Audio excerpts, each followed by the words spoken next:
Jharkhand board class 9 के सभी विद्यार्थियों का वेलकम है आपके the digital knowledge world institute के ऑनलाइन प्लेटफॉर्म पर। दोस्तों देख रहे हैं कि आज हम लोग का जो है ना ये जो है सो सामाजिक विज्ञान का पेपर आ गया है।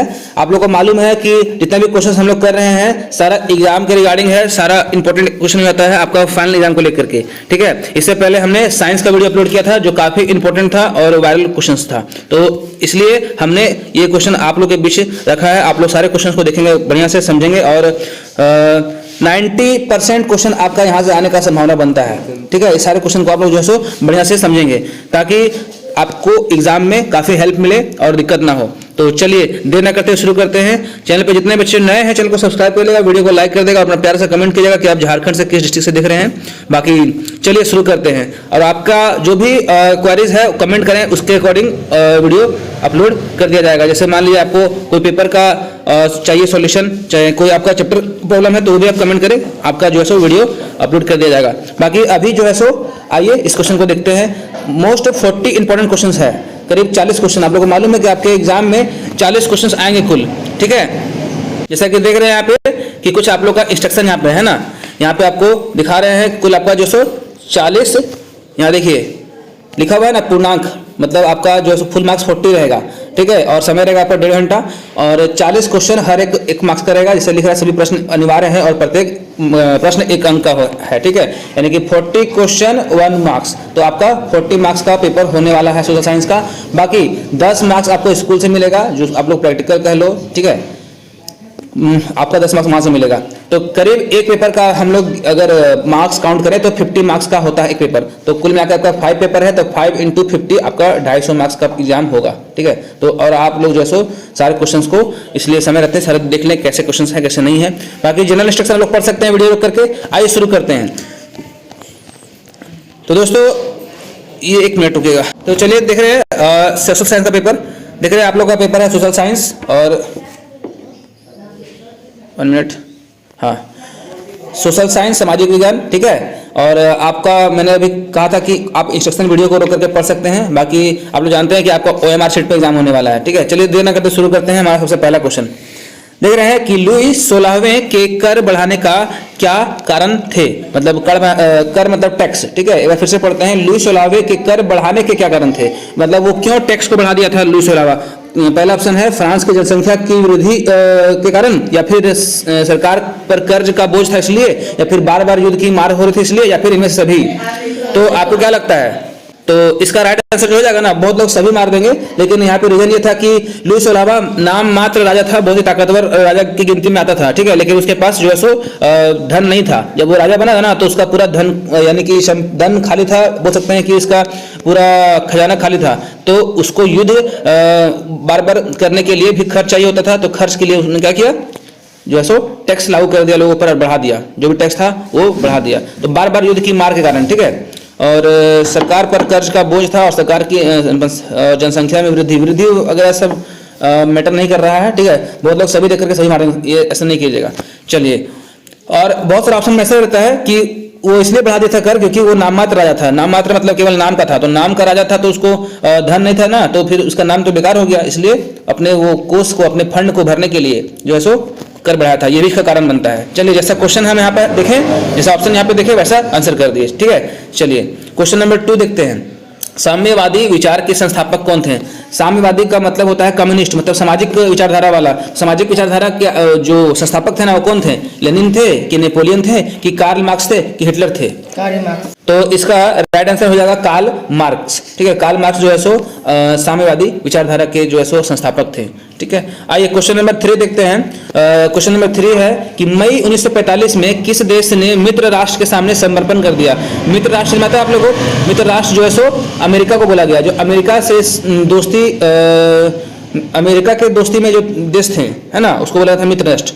और जो सोवियत संघ के दोस्ती में थे वो थे धुरी राष्ट्र, मतलब दुश्मन देश। तो अमेरिका को यहाँ पे आप लोग यहाँ पे इंपॉर्टेंस देंगे। ठीक है, मित्र राष्ट्र को अगर पूछेगा तो मित्र राष्ट्र के सामने समर्पण कौन कर दिया? जर्मनी ने कि रूस ने कि फ्रांस ने कि अमेरिका ने? जर्मनी ने। ठीक है, तो जर्मनी ने क्या किया, अपने आप को मित्र राष्ट्र के सामने समर्पण कर दिया, यानी कि सरेंडर कर दिया।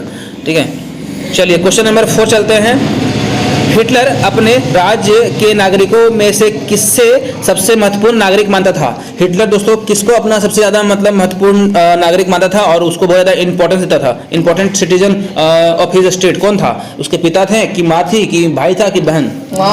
तो अपने वो माँ को काफी ज्यादा वो ऐसा इंपॉर्टेंस देता था। कौन? हिटलर, है ना। ऑप्शन नंबर आपका हो जाएगा 2। चलिए क्वेश्चन नंबर 4 हो गया। 5 चलते हैं। ड्यूमा, बहुत ही इंपॉर्टेंट सा सवाल है ये, क्वेश्चन आपका एग्जाम में पूछता है। ड्यूमा किस देश की संसद का नाम है? तो जापान का कि ब्रिटेन का, जर्मनी का कि रूस का? तो याद रखिएगा ड्यूमा जो है सो रूस का है, सो संसद का नाम है। ठीक है, क्वेश्चन आपका 5 का आंसर 4 हो जाएगा। आइए क्वेश्चन नंबर 6 देखते हैं जल्दी जल्दी हम लोग, है ना। क्या नेक्स्ट क्वेश्चन कि दक्षिण पूर्व एशिया में झूम या घुमंतू खेती किस नाम से जाना जाता है? बहुत ही इंपॉर्टेंट सा सवाल है, VVI वाला सवाल है। तो लांदिंग या फिर मिल्पा या फिर तावी या फिर चेना, ये क्वेश्चन आप लोगों को पढ़ाया भी हुआ है, तो आप लोग देखिए भूल जाते होंगे। ठीक है, याद रखिएगा कि देखिए झूम और घुमंतू, ठीक है, झूम खेती और घुमंतू खेती जो है सो हम लोग के भारत में ये भाषा यूज किया जाता है। हमारे भारत में झूम खेती और घुमंतू खेती बोलते हैं, लेकिन एक यहाँ पे जो है सो दक्षिण पूर्व एशिया बोला, यानी कि एशिया में, ठीक है, भारत भी एशिया में ही है, लेकिन दक्षिण पूर्वी एशिया में जो है सो इसे है ना चेना के नाम से जाता है, चेना। ठीक है, तो आप लोग इसको थोड़ा सा रट लीजिएगा और इसका कोई ट्रिक अगर आप लोग समझ में नहीं आता है तो समझिएगा। याद रखिएगा चेना को अगर हम लोग थोड़ा सा खींचेंगे तो चाइना बनेगा। ठीक है, और चाइना कहाँ है? एशिया में है। तो एशिया वाला खेती की बात करेगा ना तो चाइना से चेना। ठीक है, हालांकि इसका मीनिंग का डिफरेंस अलग है, चेना है वो चाइना, लेकिन मैं थोड़ा सा नाम को लेकर के, चा वाला स्पेलिंग को लेकर के आप लोग को मैं थोड़ा याद देना चाहता हूँ। ठीक है, चेना एशिया चाइना में, चाइना एशिया में है, याद रखिएगा। और एशिया वाला झूम खेती क्या कहलाएगा? चेना। एशिया में जो झूम खेती होता है वो क्या कहलाएगा? चेना कहलाएगा। चलिए क्वेश्चन नंबर हमारा 7 चलेगा। 7 नंबर क्वेश्चन देख रहे हैं कि हिमाचल प्रदेश के चारवाहे, है ना, समुदाय किस नाम से जाने जाते हैं? बहुत ही इंपॉर्टेंट सा सवाल है। चारवाहा समुदाय आप लोगों को पढ़ाया गया था लाइव क्लास में भी, और ये सारा क्वेश्चन जो है ना सारा इंपॉर्टेंट है। वो आपका जो है सो धंगर है पहला, दूसरा गोल्ला है, तीसरा मासई है, चौथा है गद्दी। क्या लगता है? गद्दी। तो क्वेश्चन नंबर 7 का 4 आंसर हो जाएगा गद्दी। ठीक है, यानी कि हिमाचल प्रदेश के चरवाहे को गद्दी कहा जाता है ना। चलिए क्वेश्चन नंबर, और अगर इसी से एक और इंपॉर्टेंट सवाल मैं बताता हूं, अगर पूछेगा कि कश्मीर के चरवाहे को क्या कहा जाता है? गुज्जर बकरवाल, गुज्जर, है ना, याद रखिएगा, ये भी रिपीटेड क्वेश्चन है। अगर बोलेगा कश्मीर के चरवाहे समुदाय क्या बोलते हैं? तो गुज्जर बकरवाल, यानी गुज्जर समुदाय है, बकरी पालते हैं उन लोग। ठीक है, इसलिए बकरवाल। चलिए क्वेश्चन नंबर 8 में क्या है? सांबुरू नेशनल पार्क, ठीक है, किस देश में है? सांबुरू नेशनल पार्क बहुत ही बड़ा नेशनल पार्क है, वो कौन सा देश में है? केन्या में है कि तंजानिया में है कि नेपाल में है कि भारत में है? केन्या में। वेरी गुड, शाबाश, वेल डन। चलिए केन्या, बहुत तेज हो गया है ना। चलिए क्वेश्चन नंबर 9, कृषि क्रांति सबसे पहले किस देश में हुई? बहुत ही इंपॉर्टेंट वाला सवाल है। जितना भी क्वेश्चन पढ़े सारा इंपॉर्टेंट है, मतलब 40 क्वेश्चन और 40 क्वेश्चन वेरी वेरी इंपॉर्टेंट है, इसलिए सब क्वेश्चन को आप लोग देख लेंगे समय रहते। बहुत समय है अभी, आप लोग सब क्वेश्चन को अभी समय रहते याद कर लें। चलिए भारत में हुआ था कि जापान में कि इंग्लैंड में कि अमेरिका में? इंग्लैंड में। तो इंग्लैंड में सबसे पहले खेती को बहुत ज्यादा इंपॉर्टेंस दिया गया था। ठीक है, बाद में भारत में आया। ठीक है, चलिए क्योंकि इंग्लैंड से आप लोग पता है कि अंग्रेज लोग भी हमारे इंग्लैंड से आए थे भारत, और उन लोग जो है सो खेती में खास विशेष ध्यान देते थे। भारत में भी आकर उन्होंने खेती पर जोर दिया। ठीक है, चलिए क्वेश्चन नंबर 9 हमारा हो चुका। आइए 10 नंबर देखते हैं सवाल। 10 नंबर सवाल क्या है? ICC इंपीरियल क्रिकेट कॉन्फ्रेंस का मुख्यालय कहाँ स्थित है? क्रिकेट का जो है सो मुख्यालय है सो कहाँ है? इंपीरियल क्रिकेट कॉन्फ्रेंस का मुख्यालय दुबई में, पाकिस्तान में, भारत में और बांग्लादेश में। दुबई। तो इसका आंसर हो जाएगा दुबई। ठीक है, दुबई में क्या है जी? तो ICC क्या है? ICC सुने भी होंगे आप लोग, ICC है ना, वर्ल्ड कप, चाहे ICC गेम वगैरह, है ना। आप लोग क्रिकेट देखते होंगे, हमको क्रिकेट का उतना नहीं आइडिया है। ठीक है, तो ICC का नाम सुने होंगे, है ना, ICC वर्ल्ड कप। हाँ, ICC वर्ल्ड कप मतलब इंपीरियल क्रिकेट कॉन्फ्रेंस। ठीक है, तो ये इसका मुख्यालय कहाँ है? दुबई। चलिए क्वेश्चन नंबर 11, अंग्रेज जब पहले व्यापार करने भारत आए तो हिंदुस्तानी वस्त्र के रूप में किस प्रकार के वस्त्र की जबरदस्त मांग पूरी दुनिया में थी? मतलब रेशम की सूती। तो रेशम, ठीक है। और आपको पता है कि रेशम भारत से एक रास्ता भी खोजा गया था, रेशम मार्ग इसका नाम था। सूती ना, वही उनको लग रहा था, तुमने रेशम बोल दिया नहीं। देखो राइट, सुनो, ध्यान दो। रेशम भी था, ऐसा नहीं है, ठीक है। लेकिन ध्यान देना कि अंग्रेज, ये रेशम पता कब का है, जब मुगल यहाँ पे थे ना, तब मुगल लोगों के टाइम में रेशम का काफी ज्यादा यहाँ पे डिमांड था। और हालांकि सूती कपड़ा उद्योग आप लोग पढ़े होंगे कि मुंबई में उन्होंने स्थापित किया था, है ना, पहला मिल। तो सूती कपड़ा हो जाएगा, ठीक है, सूती वस्त्र। यानी कि भारत का कॉटन, जी भारत का सूत जो है ना, बहुत ज़्यादा डिमांडेड था अदर कंट्री में। हिंदुस्तानी कपड़ा जो था, सूती कपड़ा, वो बहुत सारा उसका डिमांड था विदेशों में। सूती कपड़ा हो जाएगा, ठीक है। और रेशम को नहीं करेंगे, गलती हो जाएगा। चलिए, खादी कपड़ा नहीं होगा, और इनमें सभी नहीं होगा। इनमें सभी मारा हुआ है तो नहीं होगा, ठीक है। लगता है डाउटफुल, कहेगी सभी लिख दिया तो सब लोग सभी मार देंगे। हालांकि ऐसा नहीं है। अब ये खादी कपड़ा भी हमारा भारत में प्रचलित था, लेकिन ये कब है पता है, जब अंग्रेजों से हम लोग जब विद्रोह कर रहे थे ना, उनको भागने के लिए यहाँ पे हम लोग कह रहे थे, उनको यहाँ से हम लोगों ने आंदोलन के साथ खड़ा हुआ, महात्मा गांधी लोगों के साथ, मतलब महात्मा गांधी लोगों को जोड़े और हम लोग को एकजुट किए, तब हम लोग खादी वस्त्र के प्रचलन में आए। और गांधी जी के साथ मिलकर के जो है खादी कपड़ा का जो है हम लोगों ने प्रचार प्रसार किया, हमारे पूर्वज ने, ठीक है। तो उस समय खादी वस्त्र का डिमांड था। लेकिन विदेशों में यहाँ बात कर रहा है क्या, यहाँ बात कर रहा है विदेशों में, है ना, दुनिया भर में। तो खादी कपड़ा नहीं मांगता, थोड़ा कंफ्यूजिंग है, इसलिए ध्यान दीजिएगा। सूती कपड़ा याद रखिएगा, वेरी वेरी इंपॉर्टेंट होता है ये ऑप्शन। और ये क्वेश्चन का आंसर ऑप्शन हो जाएगा सूती कपड़ा। आइए क्वेश्चन नंबर 12 देखते हैं, क्या है कि परिधान तो होता है कपड़ा, ठीक है। तो कपड़ा से संबंधित, है ना, क्या है, सम्पच्यूरी कानून किस देश में लागू किया गया था? अमेरिका में, रूस में, और फ्रांस में, और ब्रिटेन में। फ्रांस में, है ना। ऑप्शन नंबर क्या हो जाएगा इसका? 3, ठीक है, 12 का 3। चलिए सी बोल सकते हैं आप। और क्वेश्चन नंबर 14 देख रहे हैं, क्या कि भारतीय भूखंड एशिया महाद्वीप के किस भाग में है? देखिए, भारतीय भूखंड एशिया मतलब हमारा एशिया में ही भारत पड़ता है। तो भारत है सो किस महाद्वीप में है? पूर्व तथा पश्चिम के मध्य में। एशिया के कहाँ पे है? पूर्व तथा पश्चिम के मध्य में, या कि पूर्व तथा दक्षिण के मध्य में, या फिर पूर्व तथा उत्तर के मध्य में, या इनमें कोई नहीं? आप लोग बताते हैं, समझिएगा। जैसे कि ये हमारा भारत है, ये हमारा ऐसा करके भारत है, ठीक है। मैप देखोगे ना तो हमारा ये भारत है, ठीक है। और ये बहुत बड़ा एशिया है।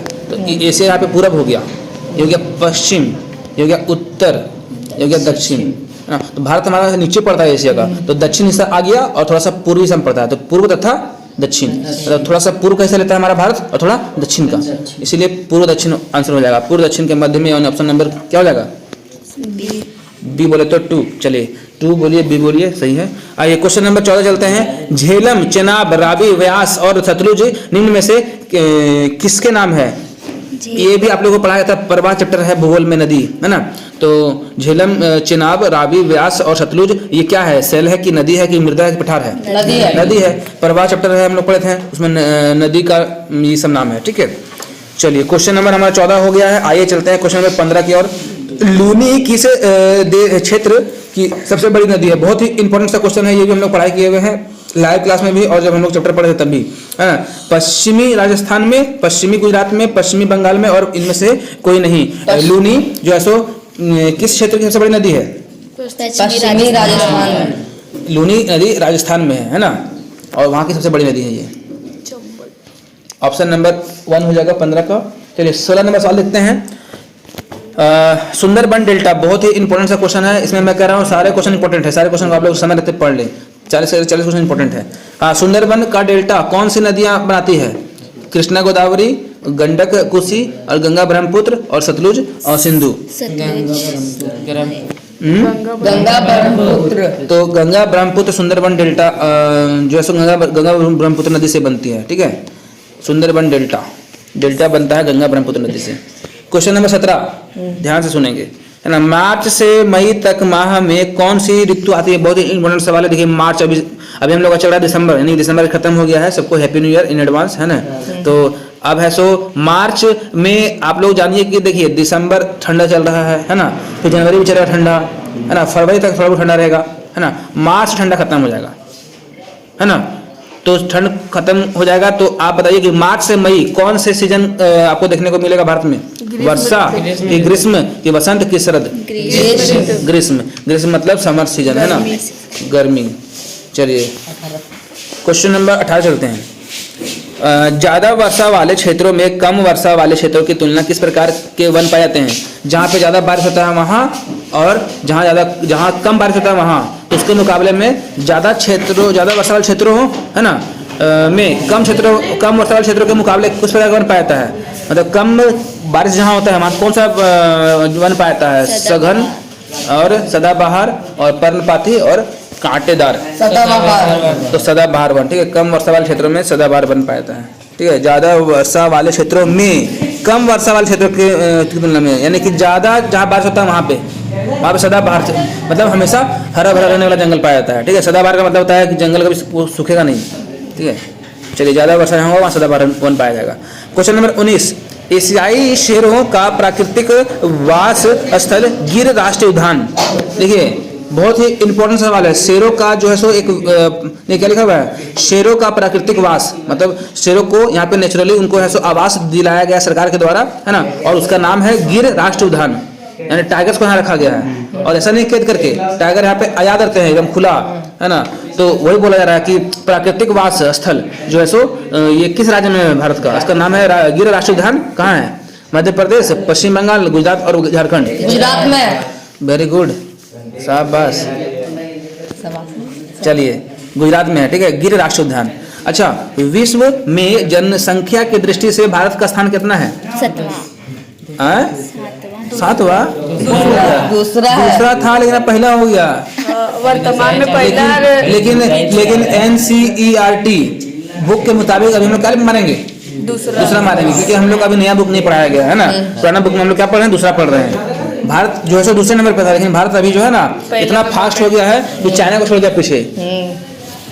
चाइना जानता है कि हमारे पास अब संसाधन नहीं है और ज़्यादा बच्चा पैदा करने से हमारे पास संसाधन की कमी होगी और उनको क्या देंगे, है ना, हम लोग विकास नहीं कर पाएंगे। तो उन्होंने क्या किया? उन्होंने जो सो लगभग वहाँ की आबादी ने शादी करना बंद कर दिया, है ना, और जिस कारण से बच्चे की जनसंख्या भी, मतलब बच्चे जन्म नहीं लेने लगे वहाँ पे, जनसंख्या ऑटोमेटिक कम हो गई वहाँ पे। और भारत शादी कर रहा है ना, तो शादी कर रहा है, जनसंख्या बढ़ेगा ही।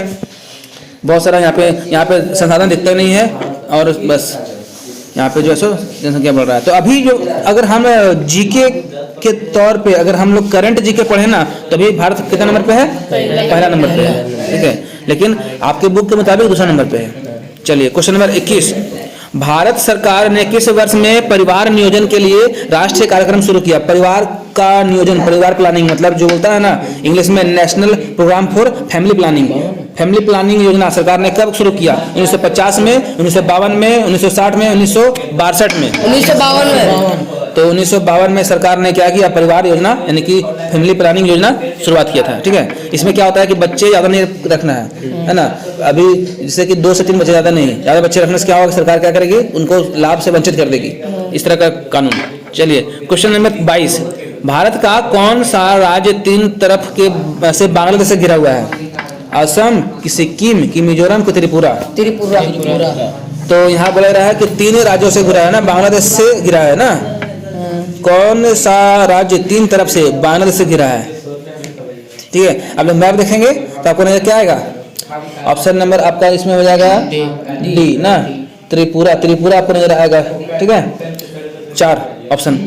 चलिए, क्वेश्चन नंबर हमारा 22 हो गया। आते हैं 23 नंबर सवाल में। संयुक्त राष्ट्र के सदस्य देशों की संख्या कितनी है? मतलब जो देश आपस में मिले हुए हैं संयुक्त राष्ट्र में, कौन से देश, मतलब देशों की संख्या कितनी है? 192 कि 250 कि 299 कि 542? 192। तो 192 कंट्रीज हैं किसमें? संयुक्त राष्ट्र में, ठीक है। चलिए, इसको बोलते हैं हम लोग, संयुक्त राष्ट्र को बोलते हैं United state, United nation. United nation में कुल कितने देश हैं? 192, ठीक है।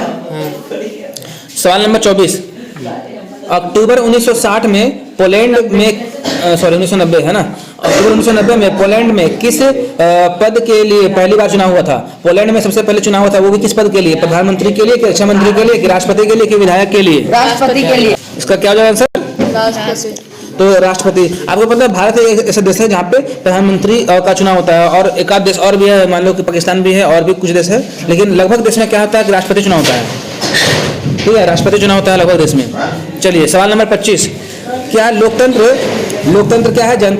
जनता द्वारा और जनता के लिए शासन है, ठीक है। तो यह परिभाषा किसका है? जॉर्ज वाशिंगटन का या फिर अब्राहम लिंकन का? 2 ही ऑप्शन पढ़ेंगे, अब्राहम। याद रखिएगा कि लोकतंत्र की परिभाषा अब्राहम लिंकन ने दिया था। ये है ना कि लोकतंत्र क्या है, जनता के लिए है, जनता द्वारा है और जनता का शासन है ना। अब्राहम लिंकन ने इस परिभाषा को जो है दिया था। हाँ, अब्राहम लिंकन। चलिए सवाल नंबर 25 ओवर हो गया। 26वां सवाल देखते हैं क्या है कि 1999 में पाकिस्तान में सैन्य तख्ता पलट का नेतृत्व किसने किया? नवाज शरीफ और परवेज मुशर्रफ और शौकत अजीज है और बेनजीर भुट्टो है। क्या लगता है, क्या होना चाहिए? चलो परवेज मुशर्रफ ना, ऑप्शन नंबर 2। तो 1999 में पाकिस्तान में सैन्य तख्ता पलट मतलब हमारा मिलिट्री लोगों का जो लीड करने के लिए जो है ना परवेज मुशर्रफ आगे आए थे सैनिक को लीड करने के लिए। आइए सवाल नंबर 27, भारत के संविधान के निर्माता कौन है? डॉक्टर भीमराव अम्बेडकर। लो भैया, इसका आंसर जो कि ए हो गया, 1 हो गया है ना। और पूछता कि डॉक्टर ये भारत के संविधान का जो है सो ये क्या नाम, अध्यक्ष कौन है?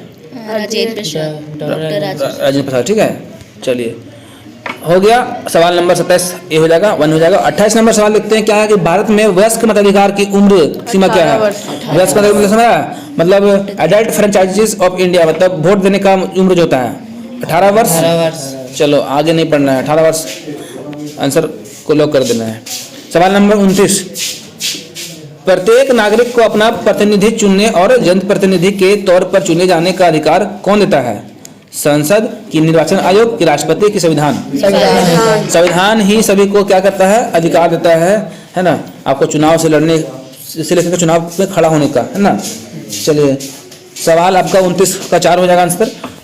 अब तीसरा प्रश्न देखते हैं कि भारत में न्यायिक प्रशासन को कौन नियंत्रित करता है? राष्ट्रपति की, सर्वोच्च न्यायालय की, संसद की, प्रधानमंत्री? सर्वोच्च न्यायालय। देखिए बोला जा रहा है कि न्यायिक प्रशासन मतलब न्याय देने वाला काम है ना कौन करता है? सर्वोच्च न्यायालय। इंग्लिश में बोलते हैं सुप्रीम कोर्ट। क्या बोलते हैं? सुप्रीम कोर्ट का जो होता है ना प्रशासन का, न्यायिक प्रशासन का व्यवस्था इसी को मतलब यही देता है। सवाल नंबर 31, भारत के राष्ट्रपति को कौन सलाह एवं मंत्रणा देता है? प्रधानमंत्री या फिर उपराष्ट्रपति या फिर संघीय मंत्रिपरिषद, इन्हें सभी? तो इसका राइट आंसर हो जाएगा सभी, क्योंकि मंत्री परिषद का भी जो है सो यहाँ पे जो बोलते हैं ना अप्रूवल होना जरूरी है। मतलब भारत का राष्ट्रपति भी सलाह चाहता है, उसको भी एडवाइस चाहिए। तो प्रधानमंत्री भी होते हैं साथ में और उपराष्ट्रपति भी होते हैं और सारे मंत्री परिषद होते हैं, यानी कैबिनेट के सारे मिनिस्टर, यानी कि सभी लोग हो जाएंगे। ठीक है, ऑप्शन नंबर 4 हो जाएगा 31 का। आइए सवाल नंबर 32, संविधान के द्वारा भारत के प्रत्येक नागरिकों को कितने प्रकार के मौलिक अधिकार प्रदान है? बहुत ही इंपॉर्टेंट सवाल है। 6 का नाम पता है क्या है, बताओ? Equality to freedom in. चलिए पहले समझिए। अच्छा ठीक है, सबसे पहला जो है ना वो है भाषण का अधिकार, मतलब बोलने का अधिकार है जी। दूसरा क्या है? शिक्षक का अधिकार, मतलब आपको है जो पढ़ने लिखने का अधिकार है। तीसरा क्या है? नहीं, वो तो मौलिक अधिकार तो है ही है, लेकिन इसमें नाम बताओ। तो तीसरा है शोषण के विरुद्ध अधिकार, मतलब कोई आपका शोषण कर रहा है या समाज का शोषण कर रहा है तो उसके खिलाफ लड़ सकते हैं। चौथा का क्या है कि धार्मिक स्वतंत्रता का अधिकार, यानी कि धर्म का प्रचार प्रसार करने का अधिकार। आप जिस धर्म के हैं उसका आप जो है सो प्रचार प्रसार कर सकते हैं, कोई भी धर्म का त्यौहार मना सकते हैं, आपको कोई रोक टोक नहीं है। 5वां क्या है? 5वां हो जाएगा समानता का अधिकार, यानी कि सभी लोग यहाँ पे क्या बराबर है ना। समानता यानी कि सभी को एक नजर से देखना है, ये अधिकार है, किसी को ऊंचा नीचा का भेदभाव नहीं करना है। और 6ठा क्या है आपका? संवैधानिक उपचार। अगर संविधान में आपको कुछ गड़बड़ी लगता है कि हमारा ये कानून नहीं होना चाहिए तो उस पर सुधार किया जाएगा, तो होता है संवैधानिक उपचार। ठीक है, संवैधानिक उपचार का अधिकार। तो करीब 6 गो है, आप लोग रट लीजिएगा, याद कर लीजिएगा। आइए सवाल नंबर हमारा जो है सो आता है 33 कितना? 33 का क्वेश्चन का ऑप्शन, पहले क्वेश्चन पढ़ते हैं। भारत की संपूर्ण जनसंख्या का लगभग कितना प्रतिशत भाग ग्रामीण क्षेत्रों में निवास करता है, यानी कि गाँव में? 75। आपको पता है कि 75% लोग गाँव में रहते हैं, 25% लोग कहाँ रहते हैं? शहर में रहते हैं, है ना। ये शायद पालमपुर चैप्टर से है ना। चलिए सवाल नंबर 34 है कि एक वर्ष में कितनी भूमि पर एक से ज्यादा फसल पैदा करने को कहा जाता है? फसल चक्र प्रणाली, उत्पादन की उन्नति प्रणाली, नवीन कृषि प्रणाली और बहुविधि फसल प्रणाली। एक साल में एक ही जमीन में है ना एक से ज्यादा फसल उगा देंगे ना तो वो हो गया बहुविधि फसल, यानी बहुविधि फसल प्रणाली, है ना। मल्टी क्रॉप करके होगा इसका सिस्टम, है ना। इंग्लिश में तो क्या लिखा हुआ है, मल्टी क्रॉपिंग सिस्टम, है ना।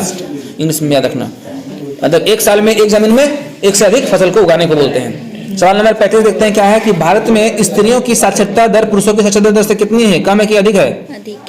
अधिक। कम है, मतलब अभी अधिक हो रहा है, लेकिन फिर भी पीछे है। महिला पढ़ने के लिए अब रेडी हो चुकी है, पढ़ रही है, लेकिन अभी भी कम है। तो यहाँ क्या हो जाएगा, ऑप्शन नंबर ए हो जाएगा, ठीक है।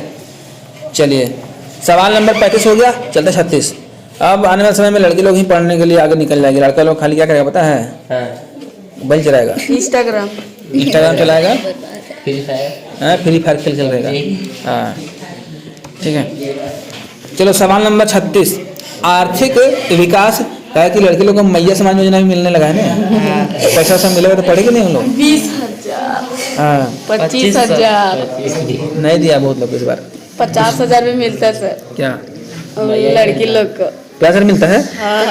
2500 मिलता है सर, कन्यादान वाला मिलता है सर।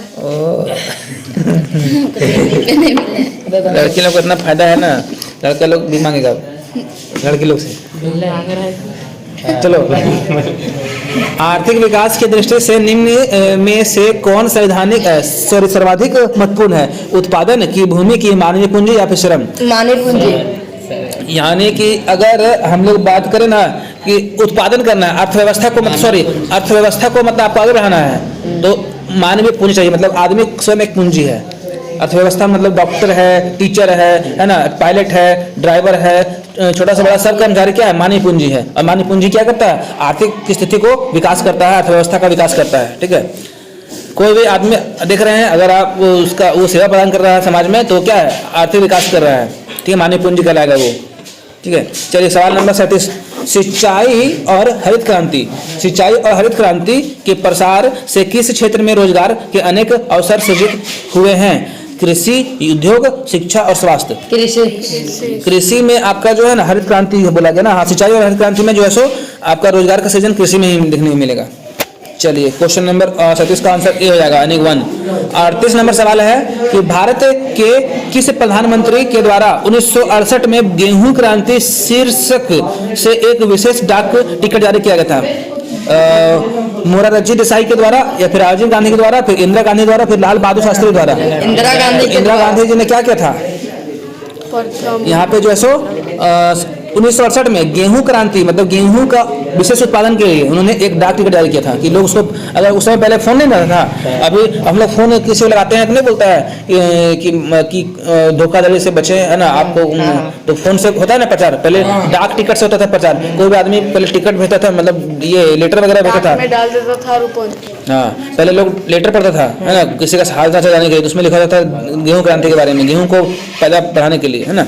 चलिए सवाल नंबर 39, खाद्य सुरक्षा का क्या अभिप्राय है? मतलब खाना पीना, अनाज का सुरक्षा, है ना, तो इसका मतलब क्या आता है, खाद्यान्न तक लोगों की पहुंच, या फिर खाद्यान्न की उपलब्धता, या फिर खाद्यान्न क्रय करने की क्षमता, सभी सभी रहेगा। खाद्य सुरक्षा मतलब से हमारा हर व्यक्ति को क्या है कि प्रॉपरली अनाज मिल जाए। आप लोगों को राशन कार्ड में मिलता है ना चावल, वो खाद्य सुरक्षा का एक एग्जाम्पल है। खाद्य की उपलब्धता वो भी आपका एग्जाम्पल उसी का है। खाद्य क्रय करने की क्षमता, उसमें 1 रुपये किलो मिलता है चावल, है ना, तो सब क्षमता है, तो सभी हो जाएगा। आखिरी प्रश्न हमारा है, अकाल के दौरान मतलब होता है क्या पता, सूखा, चाहे किस प्रकार से अनाज उत्पादन नहीं होना, ठीक है। अकाल के दौरान बड़े पैमाने पर क्या होता है, बच्चों का जन्म, या फिर लोगों का विवाह, या फिर अधिक वर्षा, या फिर अधिक लोगों की मृत्यु। मृत्यु होगा, अकाल पड़ेगा तो मृत्यु होगा, ठीक है। इसमें ऑप्शन नंबर 4 सही हो जाएगा। ऑप्शन नंबर डी आप बोल सकते हैं अगर ABCD रहेगा तो, ठीक है। A B C और D आप लोग का ऐसे रहेगा एग्जाम में, पता चाहे 1 2 3 4 तो 4 तो चाहे ऐसे डी को पूरा कर देना कर बढ़िया से। तो इसी तरह से हम लोग करीब 40 क्वेश्चन किए हैं, और अगले वीडियो जल्द आ रहा है, अगले वीडियो के लिए आप लोग वेट करेंगे। बाकी सभी को बहुत बहुत थैंक यू। और झारखंड से हैं तो आप लोग चैनल को सब्सक्राइब करके रखिएगा, क्योंकि लगातार झारखंड के सारे अपडेट्स और झारखंड के सारे बोर्ड एग्जाम्स की तैयारी आपका इस चैनल पर कराया जाता है। सभी को, है ना, अपने दोस्तों को शेयर कर देंगे इस चैनल को, ताकि उन लोगों को भी लाभ मिले, जलसी फील नहीं करेंगे। ताकि बहुत सारे लोग सोचते हैं कि हम पढ़ लेंगे, अपने दोस्त को नहीं पढ़ाएंगे, तो दोस्त को भी पढ़ने देना है, ठीक है। शिक्षा बांटोगे तो शिक्षा बढ़ेगा, ठीक है। चलिए सभी को थैंक यू। छुट्टी चला आवाज नहीं, चलिए।